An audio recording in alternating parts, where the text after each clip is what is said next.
Hi, this is Matt Alaniz, business instructor over at the Willow International Center. Thank you for being with me today. We're going to be discussing business ethics as well as social responsibility here today.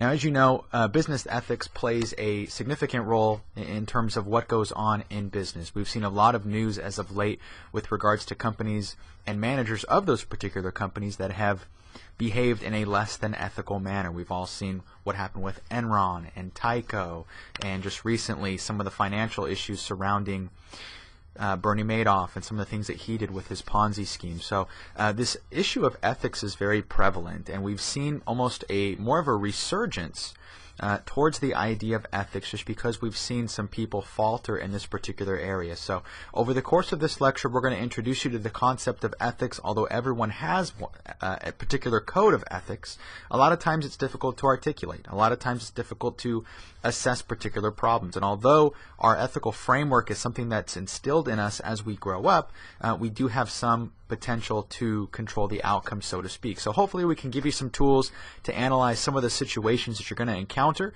so that you can determine whether or not you may be in a situation that could have some ethical implications and impact to others. So with that said, let's go ahead and continue here. The first thing that we want to do is obviously get a good definition for what is ethics. And ethics really are simply beliefs about what's right and wrong. It could be beliefs about what is good and bad. Depending on what these beliefs are, they will lead you to believe that certain circumstances or certain situations may be obviously good or could be bad, depending on your upbringing.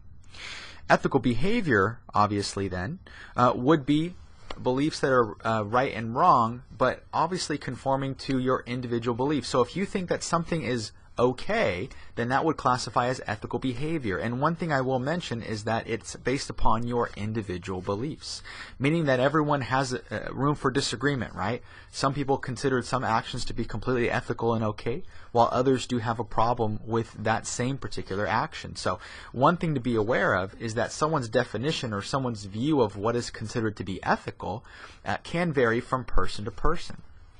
Conversely, unethical behavior is obviously behavior that does not conform to your belief about what is okay, what is good, what is right, or what is wrong, essentially. So if you have a view that companies that operate in the U.S. should not pay less than the prevailing wage or a living wage, so to speak, in some of these other third world countries, then you may view that as unethical. Some people may view that as ethical behavior. And there is a lot of disagreement associated with if that's okay. You know, there's a lot of press, as you see, about working conditions, particularly working conditions in American companies in plants that are overseas. And do American U.S. companies, are they held to a higher standard? Given that they operate in the U.S., they're obviously familiar with U.S. laws, but then they open plants overseas and the working conditions are much more poor. The hours that the people that work in these plants that are forced to work or that work in are much lengthier. They don't get regular rest periods. The pay obviously is much lower. They have potentially hazardous working conditions. So although that may be considered legal in that particular area, is it ethical? Because obviously they operate differently here in the U.S. You know, you may feel that it's okay, it may be not. It just really depends, and that's where your own individual beliefs come into play. And next we have business ethics. Now business ethics are of course your ethical behavior, but in the context of an actual business.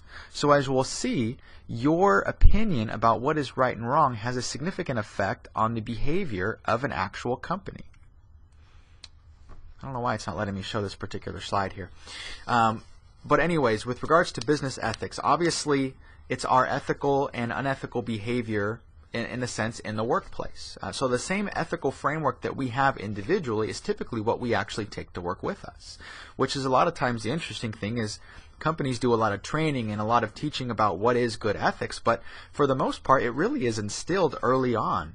We typically have some type of framework with regards to ethics as we grow up and as we mature based upon life circumstances and events that we've come across and things that we've seen.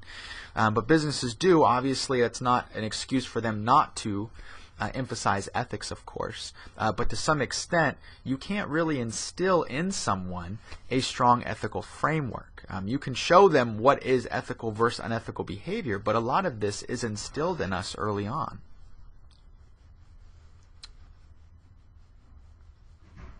All right, real quick, just kind of a quick ethics exercise that I like to do here, and just obviously you're not able to respond or anything, although you may, which may sound a little weird if you're talking to yourself, but one of the things that we all know is that stealing obviously is wrong. We don't consider stealing to be okay. We have laws obviously against theft. And typically you see that when there is a general consensus about something being wrong, you typically will see some type of law about it. So obviously the general consensus in society is that stealing is bad. It's negative. It's not okay, and it's frowned upon. And there are laws obviously against stealing, theft, those types of things. But does your impact or your impression about if stealing is okay depend if someone is stealing for a basic human need? It may or may not. And that's where the gray area comes in. You know, obviously if you want to draw a hard line and say it's black and white, stealing under any circumstances is not okay. But if you were in the situation to where you potentially had to provide for your particular family and had no other means of doing so, would you resort to stealing? I take a poll in my class about this, and predominantly when I first ask the question if stealing is okay, everyone says no, stealing is bad. But then when I ask, okay, if you're stealing for a basic human need, if you were in a situation to where it was kind of providing for your family or not, and you had to resort to stealing, would you? And a lion's share of the class says yes, about 60 to 70% typically every time. And that's because our perception, if it's okay, changes depending upon the facts that we have at hand. A lot of times, or not a lot of times, but in 2005 when Hurricane Katrina hit kind of the Gulf Coast area, there was a lot of theft that went on in that particular area because people were stealing for basic human needs. They were stealing for water, food, clothing, those types of things. And they were stealing from stores that were otherwise, you know, kind of there was no way to get to those particular stores. So the goods in there were going to go bad, essentially. So does your perception of stealing is wrong change in that situation? It may not. I'm not trying to convince you that it's okay. I'm merely trying to help you think that, or help you think through the process that depending on what information you have, your perception of this can change essentially. The next thing is with regards to employee wages. Most people feel that, you know, obviously there is a standard in most states and there is a standard federally that you can't pay below, one, the federal minimum wage, but most states, some, go beyond that and pay a higher wage. But obviously you can't go below what is considered to be the federal wage, so to speak. But does your perception, if that's okay, if that's ethical, just because a company is paying the minimum wage that's required, does it change if they're paying less than what's called a living wage? A living wage is what's required based upon surveys and statistics and things to actually live in that particular area. Now obviously what it takes to live in an area such as San Francisco is drastically different than it takes for a place to live in the South, just because cost of living is very different. So does that change? Do companies like Walmart and different fast food companies, does your perception of their fairness or their engaging in ethical practices, does it change if they're paying less than a prevailing wage? Some people think yes, it does. Some people think no, it really doesn't, because in actuality, if those people wanted to make more money, they could get a second job. There's no reason they have to accept that job in the first place if it pays lower than what they need. So that is definitely an argument, obviously. But at the same time, is it something that's okay? Maybe, maybe not, depending on your opinion. All right, individual ethics here. Now, obviously, people develop a personal code of ethics. This is something that varies between individuals. It varies based upon culture. It varies based upon situations that you've been in through the course of your life. Certain situations may make you more predisposed to seeing behavior as ethical when others may disagree.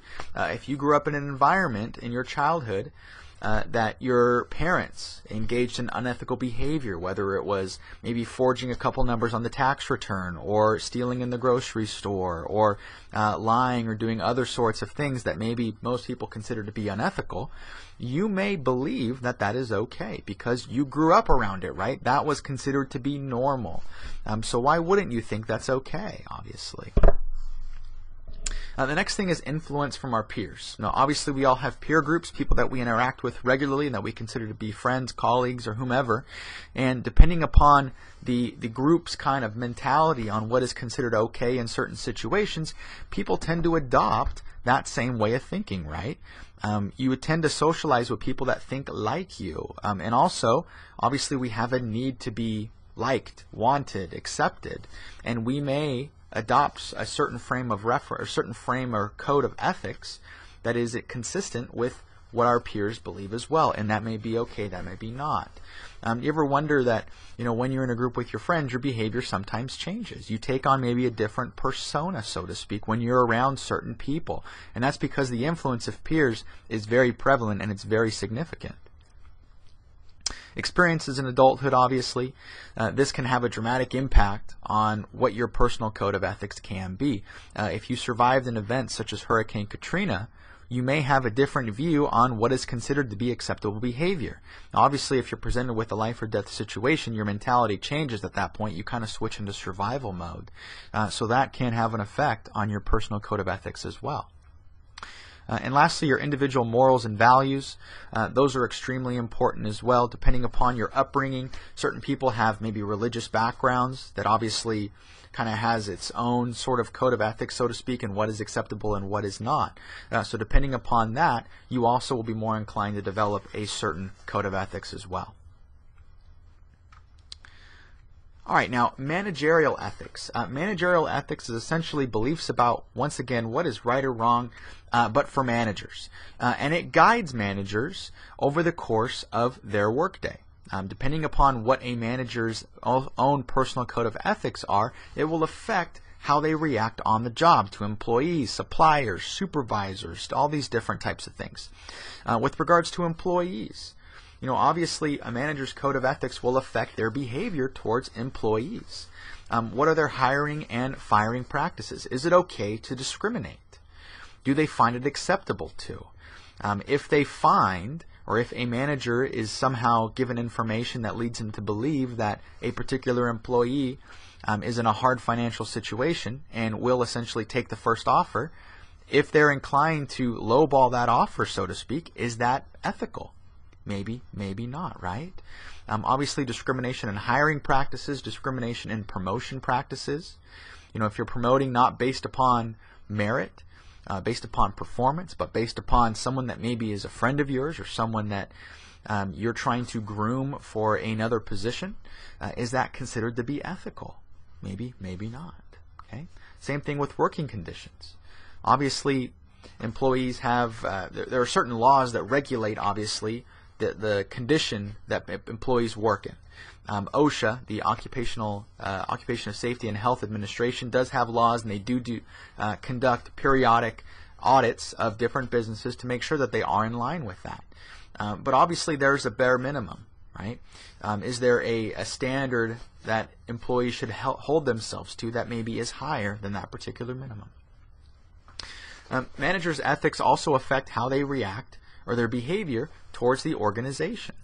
There are a lot of things that come into play here, mainly conflicts of interest, right? A conflict of interest being an activity that benefits one person at the detriment of someone else. It could be colleagues, it could be employers, obviously taking bribes, doing all these different things, making concessions. If you're receiving something in return, those are things that can potentially harm an organization. And maybe depending upon your upbringing, you may think that that's okay. And in some areas of the world, bribes are considered to be a standard practice, so to speak. It's in some cultures, it's considered to be okay. I remember my mom telling me a story about when she was pulled over, and this was years and years ago, multiple decades. And I was in the car with her, and I don't remember this at all. But she was saying that she got pulled over, and her mom, my grandmother, who has since passed away several years ago, is a native from Mexico, Spanish speaker all her life, didn't really speak English for the most part. And in that area of the world, it's considered, at least for her upbringing, it was considered to be okay to, it was considered to be actually standard practice to provide some type of financial compensation to police officers in a way of, kind of getting off with that particular ticket, because that was very prevalent, at least when she was in Mexico during that point in time. And so my mom remembers when she got pulled over, her mother, my grandmother, reaching in her purse and pulling out a wad of $20 bills to go ahead and hand to the police officer. And my mom tries to nonchalantly kind of shoo it away and say, no, don't do that. But that just kind of illustrates there's a difference in terms of what's okay, right? Depending on where you are in the U.S., or not necessarily the U.S., but in the world, you may have a different perception on what is considered to be okay. To my grandmother, that was considered to be standard practice. That was something that you did. Life experience taught her that if you provide police officers money, then that will make the situation okay. Now, obviously, as we know, that doesn't really work, and that's usually frowned upon. So don't do that. I don't want you trying to bribe a police officer, then all of a sudden saying, well, my instructor said it was okay, and I don't see why not. I don't want to get that call, so please don't do that. Once again, though, depending on where you are, depending on your culture, how you grew up, obviously certain things are okay, certain things are not okay. And then also we have to handle our behavior with regards to other economic agents, includes customers, competitors, stockholders, suppliers, dealers, even unions. Depending upon a manager's personal code of ethics, they'll behave certain ways towards these individuals, and we'll discuss these a little more later on in the lecture as well.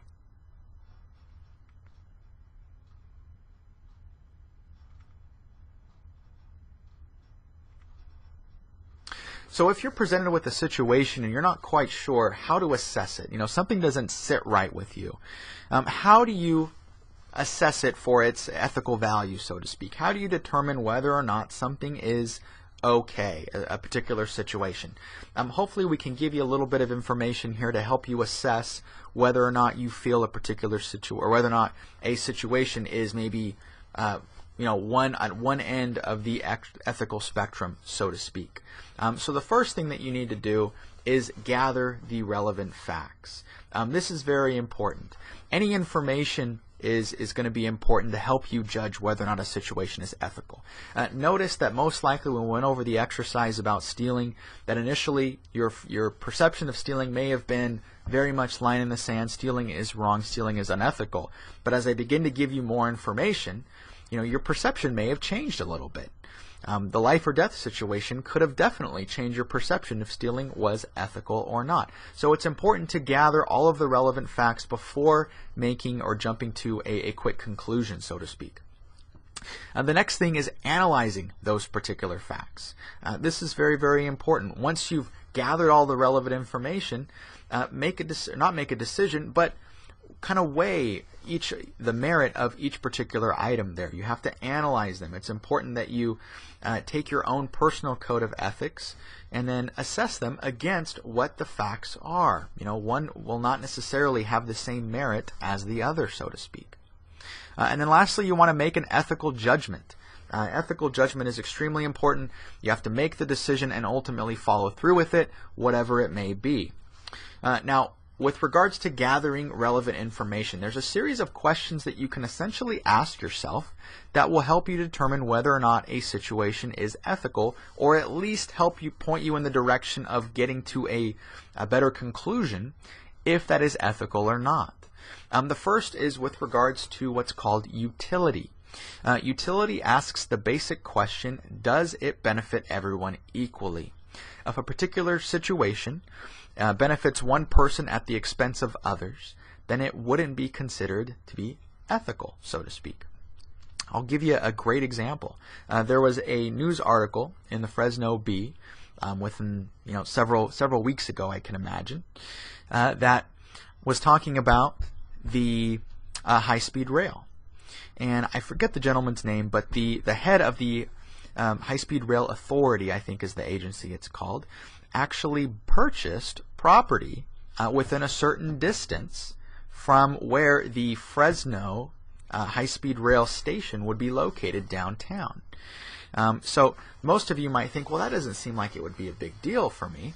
But the potential implications, you understand that once the high-speed rail goes into, the idea is that it's going to increase values in that particular area, or at least kind of the thought, I guess. It may not come to fruition, but the mentality is that that's going to bring a lot more economic development in the area, which of course is going to have people, commuting from different parts of the state, and they could potentially be here in the Fresno area, and obviously they would get off at that particular station, so you would have a need for maybe hotels to go around that area, restaurants obviously to go around that area, which would cause the property values to increase. So does that benefit everyone equally? Well, you might say that it doesn't, right? Because this particular person, who obviously had some maybe inside information, so to speak, went ahead and purchased property in those particular areas. You may think that, it seems to be okay. I don't have a problem with that. Now, legally, there is no problem with it because according to the High-Speed Rail Authority, they only allow you to purchase property within half-a-mile radius. So the mentality, or at least the thought, is that if it's without of that half-a-mile radius, then it shouldn't really affect property values, so to speak. So maybe that changes your opinion on it, maybe it doesn't. But once again, that situation doesn't benefit everyone equally, right? It's benefiting one particular person, and on top of that, this one individual obviously had information that wasn't considered to be public knowledge. So maybe that changes your perception of if that's considered to be ethical. The next thing is rights. Does the act respect the rights of everyone involved? Is it fair to everyone? Is it fair to have working conditions that aren't consistent in your company? Apple has come under a lot of pressure to release the names of its suppliers, specifically so that those particular areas can be monitored, so to speak. And they just recently came out with a document that included a majority of the suppliers for the components that go into their various products. That's not necessarily important. What's important is that the suppliers' locations are also known, so that all these consumer advocate groups who are trying to hold U.S. companies to higher standards when they actually offshore manufacturing overseas, is this considered to be okay? And so obviously the working conditions have been obviously not up to par with where they are in the U.S., and you can argue that doesn't respect certain people's rights, so to speak, because it's not necessarily respecting their right to work in not necessarily a hostile type environment, in a safe working condition. So that could be something that comes into play. Next is justice. Is it fair? Is a particular situation that you're encountering, is it going to be fair? Does it treat people with fairness? So this is extremely important. I mentioned my prior example with regards to wages and maybe having some type of inside knowledge about somebody's financial condition and then using that against them to maybe lowball a particular offer or not offer them a particular raise because you know that they can't lose their job, or they know they're not going to quit because they need the job, they need that paycheck. Is that fair? Maybe not. One thing I will mention about these is a lot of situations you'll find will be a yes or a no to many of these things. So obviously something that does not benefit everyone equally may not be fair. So just know that you can have multiple of the same answers to all of these different things here as well. To be ethical can vary from person to person. Conversely, unethical behavior is obviously behavior that does not conform to your belief about what is okay, what is good, what is right, or what is wrong, essentially. So if you have a view that companies that operate in the U.S. should not pay less than the prevailing wage or a living wage, so to speak, in some of these other third world countries, then you may view that as unethical. Some people may view that as ethical behavior. And there is a lot of disagreement associated with if that's okay. There's a lot of press, as you see, about working conditions, particularly working conditions in American companies in plants that are overseas. And do American U.S. companies, are they held to a higher standard? Given that they operate in the U.S., they're obviously familiar with U.S. laws, but then they open plants overseas and the working conditions are much more poor. The hours that the people that work in these plants that are forced to work or that work in are much lengthier. They don't get regular rest periods. The pay obviously is much lower. They have potentially hazardous working conditions.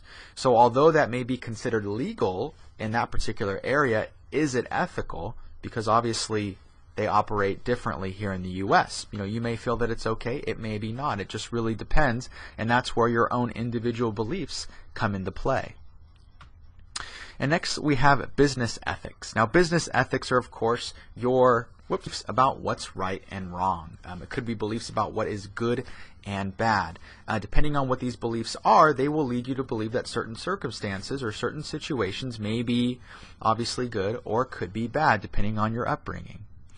Ethical behavior, obviously then, would be beliefs that are right and wrong, but obviously conforming to your individual beliefs. So if you think that something is okay, then that would classify as ethical behavior. And one thing I will mention is that it's based upon your individual beliefs, meaning that everyone has room for disagreement, right? Some people consider some actions to be completely ethical and okay, while others do have a problem with that same particular action. So one thing to be aware of is that someone's definition or someone's view of what is considered.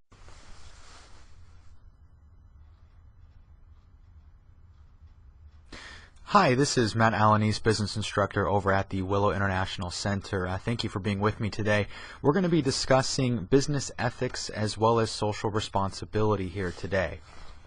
Now, as you know, business ethics plays a significant role in terms of what goes on in business. We've seen a lot of news as of late with regards to companies and managers of those particular companies that have behaved in a less than ethical manner. We've all seen what happened with Enron and Tyco, and just recently some of the financial issues surrounding Bernie Madoff and some of the things that he did with his Ponzi scheme. So this issue of ethics is very prevalent, and we've seen almost more of a resurgence towards the idea of ethics, just because we've seen some people falter in this particular area. So over the course of this lecture, we're going to introduce you to the concept of ethics. Although everyone has a particular code of ethics, a lot of times it's difficult to articulate. A lot of times it's difficult to assess particular problems. And although our ethical framework is something that's instilled in us as we grow up, we do have some potential to control the outcome, so to speak. So hopefully we can give you some tools to analyze some of the situations that you're going to encounter